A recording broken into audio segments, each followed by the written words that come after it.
പാലക്കാട്.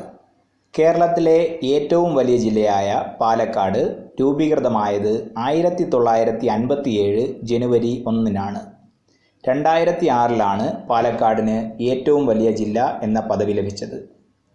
ജനസംഖ്യയിൽ 6-ാം സ്ഥാനത്തുള്ള പാലക്കാടാണ് കേരളത്തിലെ ഏറ്റവും കൂടുതൽ പട്ടികജാതിക്കാരുടെ ഉള്ള ജില്ല. 1766-77 കാലയളവിൽ ടിപ്പു സുൽത്താൻ നിർമ്മിച്ച പാലക്കാട് കോട്ട ജില്ലയിലെ പ്രധാന ആകർഷണങ്ങളിൽ ഒന്നാണ്. കുഞ്ചൻ നമ്പ്യാരുടെ ജന്മദേശമായ കിള്ളിക്കുറിശി മംഗലം പാലക്കാട് ജില്ലയിലാണ്. ഇത് ഭാരതപ്പുഴയുടെ തീരത്താണ്. കർണാടക സംഗീത ആചാര്യനായ ചെമ്പൈ വൈദ്യനാഥ ഭാഗവതരുടെ സ്മാരകം സ്ഥിതി ചെയ്യുന്ന കോട്ടായി പാലക്കാട് ജില്ലയിലാണ്.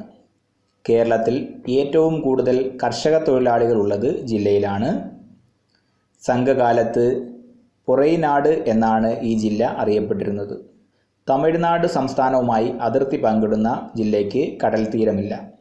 സാക്ഷരത കുറഞ്ഞ ജില്ലയാണ് പാലക്കാട്. കേരളത്തിൽ നെല്ലുൽപാദനത്തിൽ 1-ാം സ്ഥാനത്ത് നിൽക്കുന്ന ജില്ലയാണ് പാലക്കാട്. ദേശീയോദ്യാനമായ സൈലന്റ് വാലി പാലക്കാട് ജില്ലയിലാണ്. വംശനാശ ഭീഷണി നേരിടുന്ന സിംഹവാലൻ കുരങ്ങുകൾ ഇവിടെ സംരക്ഷിക്കപ്പെടുന്നു. ചീവീടുകളുടെ ശബ്ദമില്ലാത്തതിനാലാണ് ഇവിടെ സൈലന്റ് വാലി എന്നറിയപ്പെടുന്നത്. കേരളത്തിലെ ഏറ്റവും വലിയ ഡാമായ മലമ്പുഴ ജില്ലയിലാണ്. കാനായി കുഞ്ഞിരാമൻ രൂപകൽപ്പന ചെയ്ത യക്ഷി എന്ന ശില്പം മലമ്പുഴയിലാണ്.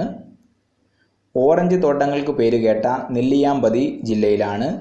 പാവങ്ങളുടെ ഊട്ടി എന്നാണ് ഈ സ്ഥലം അറിയപ്പെടുന്നത്.